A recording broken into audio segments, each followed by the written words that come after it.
Om Srimate Ramanujaya Namaha. Shuklam Baradharam Vishnum Shashivarnam Chaturbhujam Prasannavadanam Dhyayet Sarva Vighnopashantaye Jnananandamayam Devam Nirmalasphadika Adharam Sarva Vidyanam Hayagrivam Upasmahe Saraswati Namastubhyam Varade Kamarupini Vidyarambham Karishyami Siddhirbhavatu me sada Yatpadambhoruhadhyana vidhvasta sheshakalmashah Vastutamupayaatoham yamuneyam namamitam Yo nityamachyutapadambujayugma rukma Vyamohatastaditarani trinaya mene Asmadguror bhagavatosya dayaika sindho Ramanujasya charanau sharanam prapadye. Om Srimate Ramanujaya Namaha. Namaskaram. Welcome to all of you to this session. What happened? Last time we were looking at a summary. I mean, when we met about 1.5 months back, before the start of the Margadi Masam, at that time we were looking at chapter 8, which is the Akshara Parabrahma Yoga chapter of the Bhagavad Geeta. Now we will go to chapter 9, which is Navamodhyayaha Rajavidya Rajaguhya Yogaha. The yoga of the royal knowledge and royal secret, it's called. So there are 34 slokas in this particular chapter, 9th chapter, chapter number 9. So we go to the Geetaartha Sangraha by Swami Yamunacharya for this particular shloka. That is Geetaartha Sangraha shloka number 13, which is a summary of chapter 9. Swamahatmyam manushyatve paratvancha mahatmanam vishesho navame yogo bhakti rupa prakirtitaha. Swamahatmyam manushyatve paratvancha mahatmanam vishesho navame yogo bhakti rupa prakirtitaha. So in chapter 9, navame Bhakti Rupaha Yogaha Prakirtitaha is what Swami Yamunacharya is telling. We look at the individual meanings. Swamahatmyam means Paramatman's, Bhagavan's own incomparable greatness. Mahatmya. Mahatmyam. Swamahatmyam, incomparable greatness. Cha Manushyatve Paratvam. Manushyatve means even in the avatara of the Lord, in the avatara form, when he comes as a human being, his supreme, his being supreme, his paratvam, even in the avatara form, when he incarnates as Rama, Krishna, etc., even then he has paratvam is what is telling. Cha Manushyatve Paratvam. Mahatmanam Visheshaha. In the last chapter, it was told about the 4 types of bhaktas, which is the Artaha, Artharthi, Jignasu, and Jnani. So here it is telling Mahatmanam Vishesha, the greatness of those Jnani bhaktas who are Mahatmas. And Bhakti Rupa Yoga, Upasana, which is called as Bhakti Yoga, Navame Prakirtitaha, are well explained or eulogized in chapter 9. Swamahatmyam Manushyatve Paratvam cha Mahatmana Vishesho Navame Yogo Bhakti Rupa Prakirtitaha. So in chapter 9, Paramatman's own incomparable greatness, his being supreme, Paratvam, even when incarnated as Lord Krishna and other avatars, the greatness of those Jnani Bhaktas who are Mahatmas, and the Upasana, which is called Bhakti Yoga, are well explained and eulogized. So for this particular shloka, In the version of the Geetaartha Sangraha Raksha which I have, there is Swami Vedanta Deshikar has not given any explanation for this particular shloka. But in the other books which I refer to, which is the Geetaartha Sangraha Kavacha by Setlur Srinivas Rangachar and by Srimati Vedavalli, one more Geetaartha Sangraha book, both of them in Kannada, they have given some explanations. So I have taken from there, and also from Bhagavad Ramanujacharya's Bhashya itself, which Swami Narsimhan had taught several years ago over YouTube from the Tirunarayana Trust. So from the notes of that Bhashyam, along with Swami Vedanta Deshikar's Tatparya Chandrika, I have taken some shlokas and I will show you right now. So this chapter can be divided into among the 34 shlokas, verses 1 to 10 we can tell as telling about the greatness of Bhagavan. So in the second verse itself, he tells about the Raja Vidya and the Raja Guhya, which will come next. Before that, we'll see the greatness of Bhagavan. The greatness of the Upasana in the form of Bhakti in order to attain Paramatman is first told. This is called Raja Vidya. Raja Vidya because it is a king, Raja, king among all the Vidyas. It is the most important of all the Vidyas. All the other Vidyas like Laukika Vidyas, whatever we do for our livelihood, they are all small, much smaller Vidyas. But this one, whatever Bhakti Rupa, Upasana, whatever is being told here, that is the Raja Vidya. Is what it is. What is the meaning? King of all the Vidyas. Then it is told also as Raja Guhya. Means how can it be Guhya is the question, because Guhya means secret. When we have so many Bhagavad Gita copies which are available in the shop and also available all over the internet, it is available. So how can it be called as the most secret if we ask the question?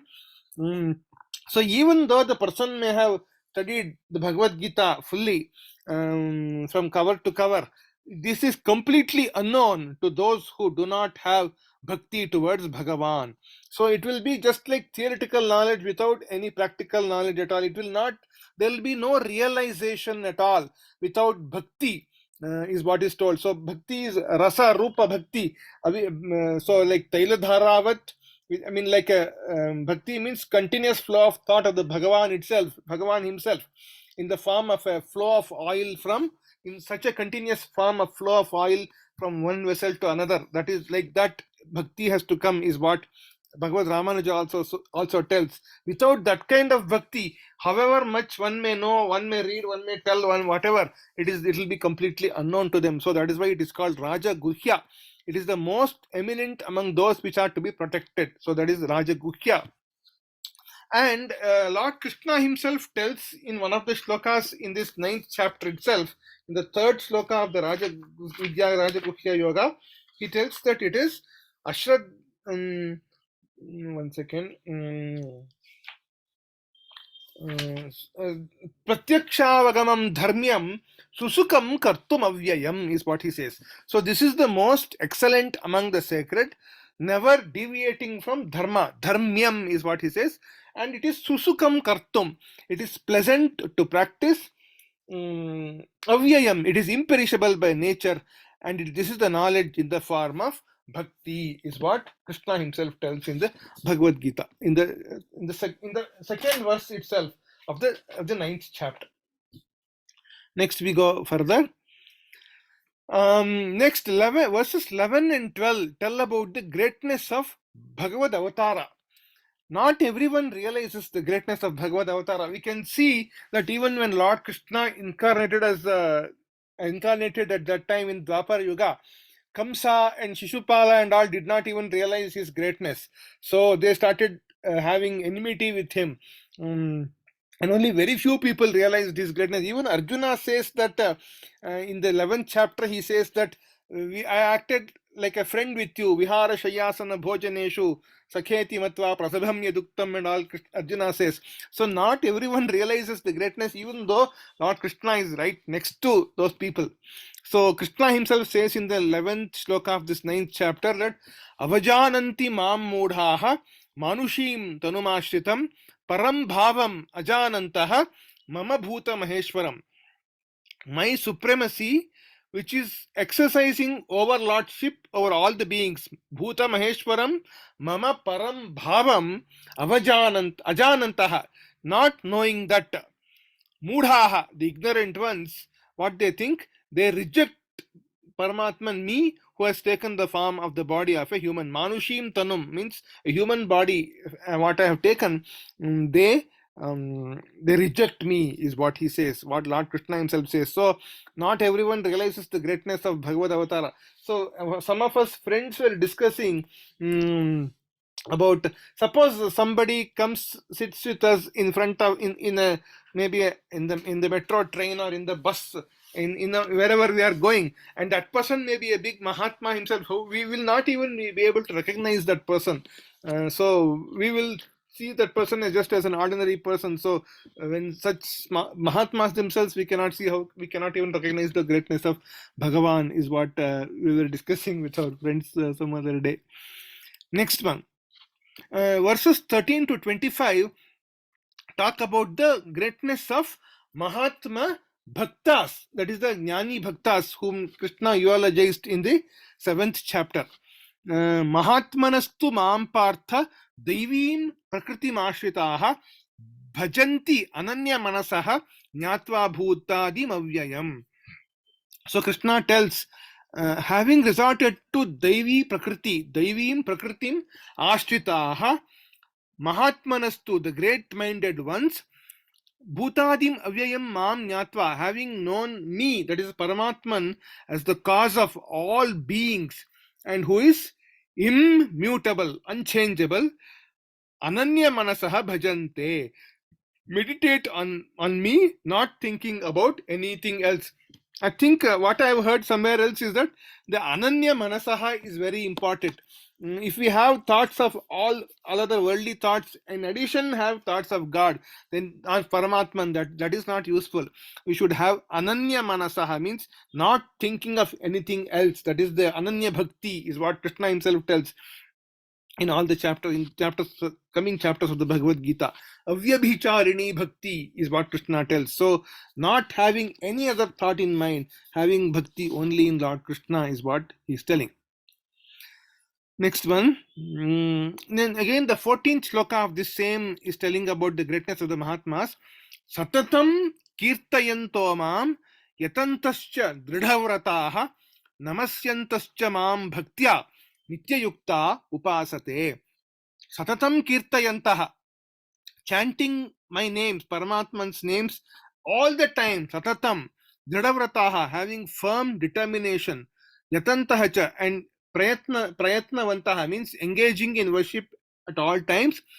Namasyantascha. Prostrating before the Bhagavan with devotion. Mam satatam. Always nityayuktaha. Wanting to attain Nitya Yuktaha, wanting to attain eternal communion with Paramatman, Bhaktya Upasate, meditate upon the Bhagavan with excessive love, is what Krishna tells. Next, even some of the Bhagavan's Vibhutis, we know that in chapter 10, Krishna tells about his own Vibhutis. Vibhuti Yoga is what we see. But even in chapters 7 and 9, he tells some of his vibhutis, Krishna tells. So, one of the vibhutis I have taken and shown you here. Pitaham asya jagataha mata dhata pitamaha vedyam pavitram omkaraha rik sama yajurevacha. So, pitaham asya jagataha pita aham. I am the father of this world. Krishna declares that he is the father of this world. Mata, Dhata, I am the mother, I am the one who supports and nurtures. The Dharaka or the Poshaka, I am the Pita, Mata, Dhata, and also the Pitamaha, I am the Pitamaha of this world. Vedyam Pavitram Omkaraha, the purifying knowledge which arises from the Vedas, of that the Omkara, I am the Omkara. Rig, Sama, Yajurevacha. I am only the Vedas consisting of Rig, Sama, and Yajus. So, if you remember in the previous chapter, in the 8th chapter, he has told, Omitye Kaksharam Brahma is what Krishna himself has told. So, he is telling, he is the Omkara, the purifying knowledge which arises from all the Vedas, the Omkara. Everything is what I am there. So this is where he tells about the Vibhutis, little bit about the Vibhutis, as I told in 7th and the 9th chapters. But the full Vibhuti Yoga comes in 10th chapter. Even then, that is also not full, because Krishna himself tells that all the Vibhutis cannot be explained completely. I can only give you a glimpse, is what Krishna tells. Next, this shloka is very, very important. The 22nd shloka of the 9th chapter, which we all tell when we recite the Vishnu Sahasranama. At the end, we tell this shloka, all of us. So, Ananyas Chintayanto Mam Yejanah Paryupasate Teshan Nityabhiyuktanam Yogakshemam Vahamyaham. This is very, very famous shloka which we tell. So, Ananyas Chintayantaha Mam. So again comes Ananya Bhakti, as we see, not desiring any benefit other than thinking about me, is what Krishna tells. Mam Chintayanta, meditating upon me. Ejanaha, those devotees, Paryupasate, who perform Upasana, Tesham Nityabhiyuktanam, such ones who desire eternal communion with me, I bear their Yogakshemam Vahamiham, I bear the responsibility for their attainment and protection of the same, is what he says. I take complete responsibility of their protection and their attainment of me, is what he says. So this shloka, there has been several miracles which have happened by people who have had immense faith in this particular shloka. So there are a lot of stories told where Krishna himself has come in the form of different forms to rescue people who have been put in trouble and who have complete faith in Bhagavan, Ananyas Chintayanto Mam. Because there is a story which is told about one saint who used to have immense faith in this particular shloka, and once was put into extreme state of distress. At that time, what he did was he took a red pencil and struck off this particular line from these two lines from the Bhagavad Geeta, and he went away to some other place to sit under a tree, because he had invited some guests to come for lunch on that particular day, and there was nothing in the house at that time. And then the wife was there at home, and then after some time, when this person was away, one small boy came and brought all the provisions necessary for making the food for the guests, and he told that he had some beating marks on the back of his body, that boy. So he said, your husband beat me with this, and so that it became red in color. I have this thing, he has hit me like that. So then this lady got surprised that my husband is such a peaceful person, he doesn't hit anybody.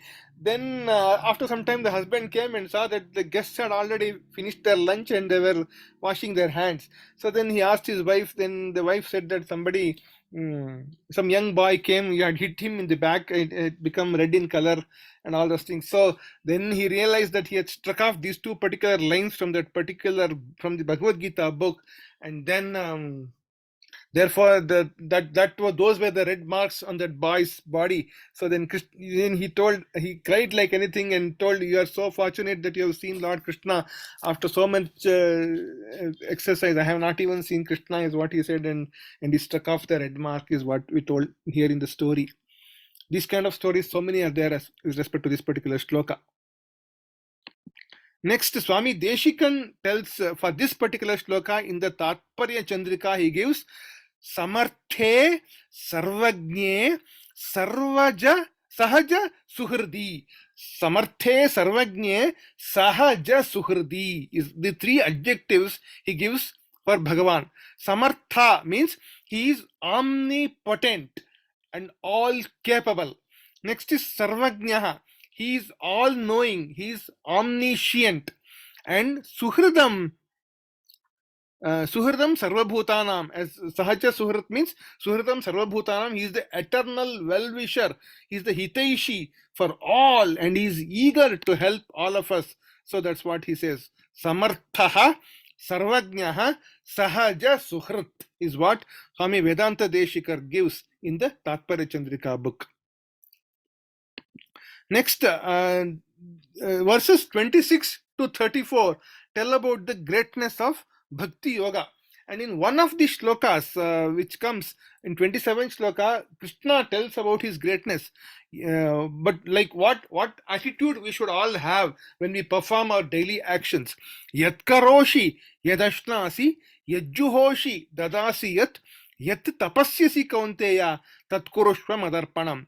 Means yat karoshi, whatever you do, yad ashnasi, whatever you eat, yad juhoshi, whatever you do in the form of yajna or sacrifice, yat dadasi, whatever you give as donation, charity, yat tapasyasi, whatever tapas, penance you do, tat madarpanam kurushva, that you offer unto me, yat karoshi, yad ashnasi, yad juhoshi, dadasi, yat tapasyasi kaunteya, tat kurushva Madarpanam is what Lord Krishna tells. This is one of the very much quoted slokas from the 9th chapter.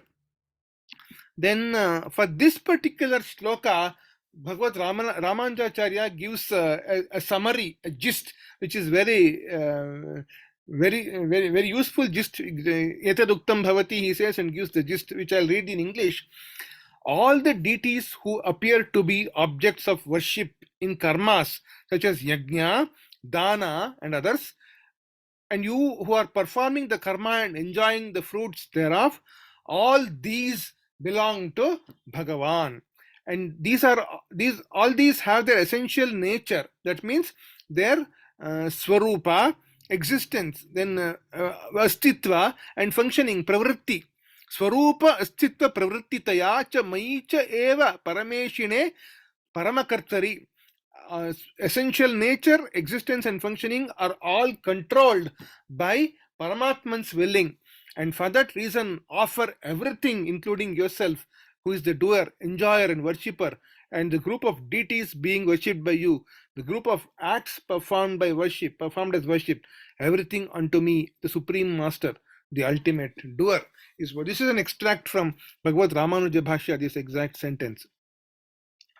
Next one, the last shloka of this chapter tells about the nature of bhakti, where Krishna himself tells, Manmana bhava madbhakto madhyaji mam namaskuru mame vaishyasi yuktva evam atmanam matparayanaha.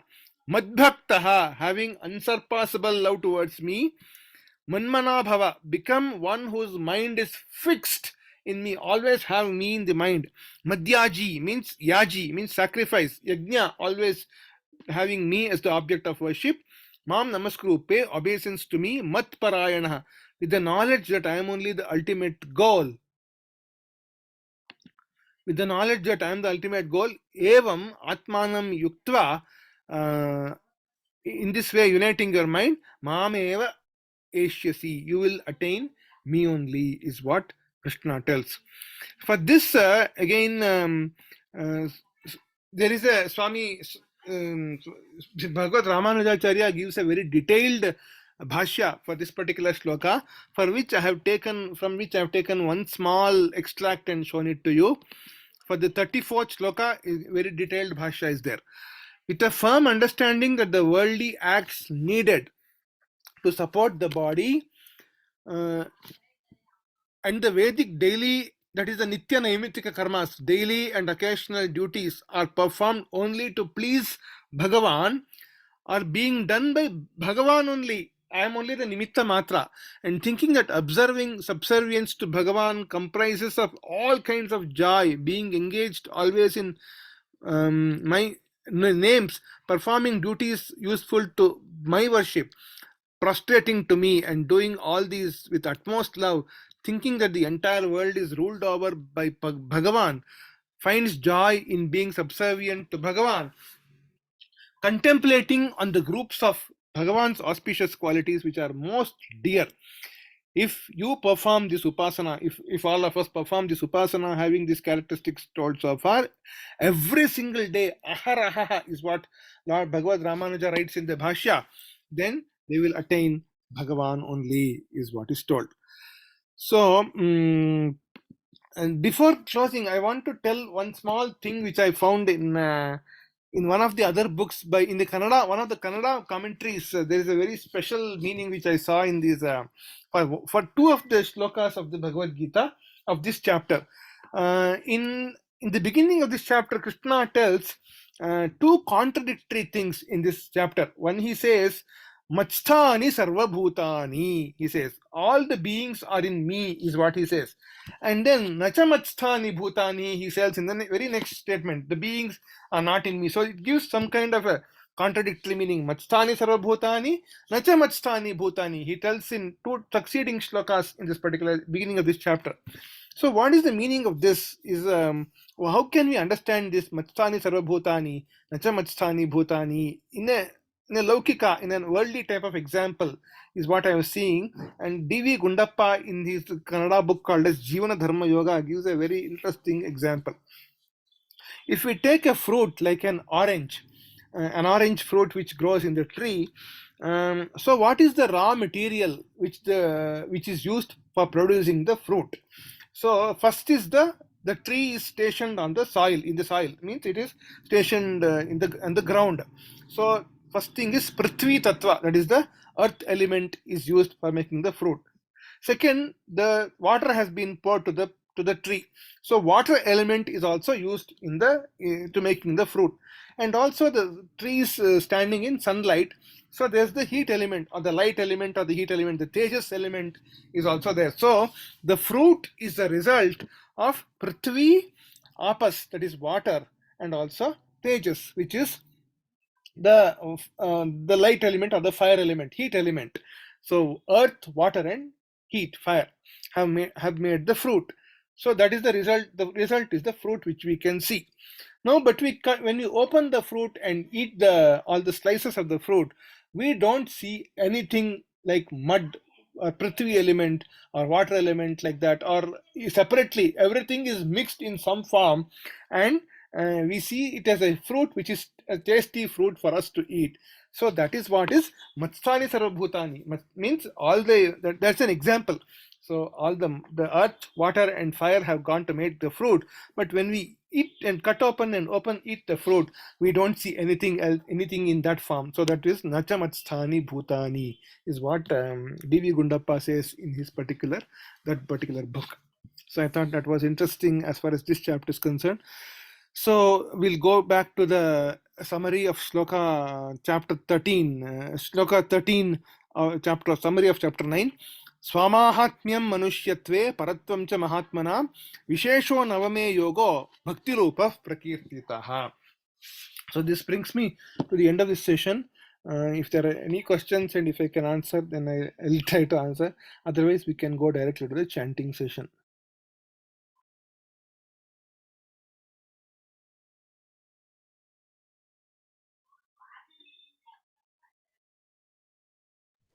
Amarnath, kindly excuse me for the chanting session. I will have to leave now. Okay, fine. We'll close. Vasudev Sutam Devam Kamsachanura Mardanam Devaki Paramanandam Krishnam Vande Jagadgurum Sarvam Shri Krishnarpanamastu Loka Samasta Sukhino Bhavantu Samasta Sanmangalani Bhavantu Srimate Ramanujaya Namaha.